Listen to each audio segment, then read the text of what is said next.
Today we're reading about the next part of Daniel's adventures, and we're reading from Daniel 3. And for the kids spot, we are going to read the story from this fabulous book that I've talked about before.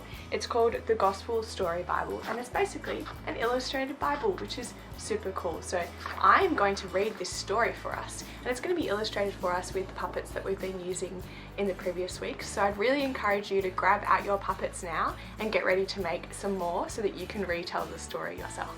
4 men in the furnace.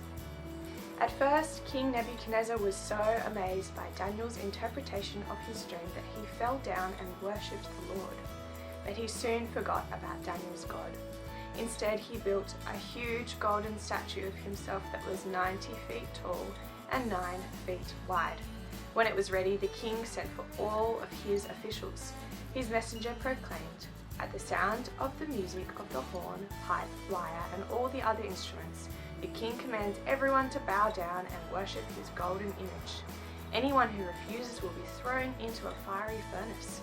When they heard that warning, all the officials and people in Babylon fell down and worshipped the golden image.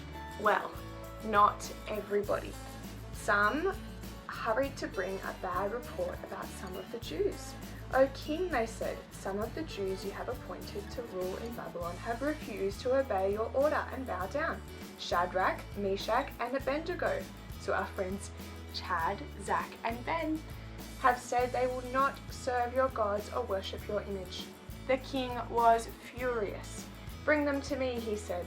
When Chad, Zach, and Ben arrived, the king gave them a choice: either bow down to the golden image or be thrown into the fiery furnace. Even then, the 3 men refused to bow down. They said, "Our God, whom we serve, is able to deliver us from the burning fiery furnace, and he will deliver us out of your hand, O king. But if not, let it be known to you, O king, that we will not serve your gods or worship the golden image that you have set up." He heard these words, Nebuchadnezzar became even angrier. He ordered the furnace to be heated 7 times hotter than before, and he sent some of his strongest men to throw Chad, Zach, and Ben into the flames. King Nebuchadnezzar looked into the fire to see what was happening to the 3 men. What he saw amazed him. He said, "I don't see 3 men tied up in the fire. I see 4 men untied and walking around in the flames. The 4th one looks like a son of the gods." At this, the king commanded the men to come out of the furnace. Everyone saw that not even a hair on their heads was singed. Wow. Their clothes didn't even smell like smoke. The king said, "Blessed be the God of Chad, Zach, and Ben."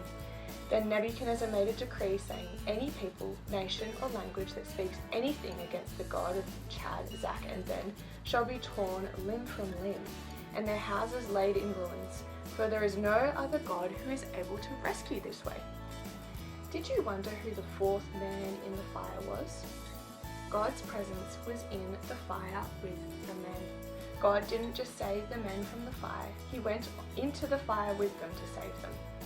One day the Son of God would leave heaven and come into this sinful world to save us too. The 4th man in the fire gives us a hint of how God planned to save us. Jesus would come to earth and experience temptation and suffering, just like we do. When we think of the 4th man in the fire, we should think about Jesus. Jesus came to earth to rescue us from everlasting punishment in the fires of hell. This is amazing news. Let's thank God for that now. Please pray with me. Dear God, thank you that you are powerful, that you can save people from the fiery furnace. Thank you for sending us Jesus. Amen.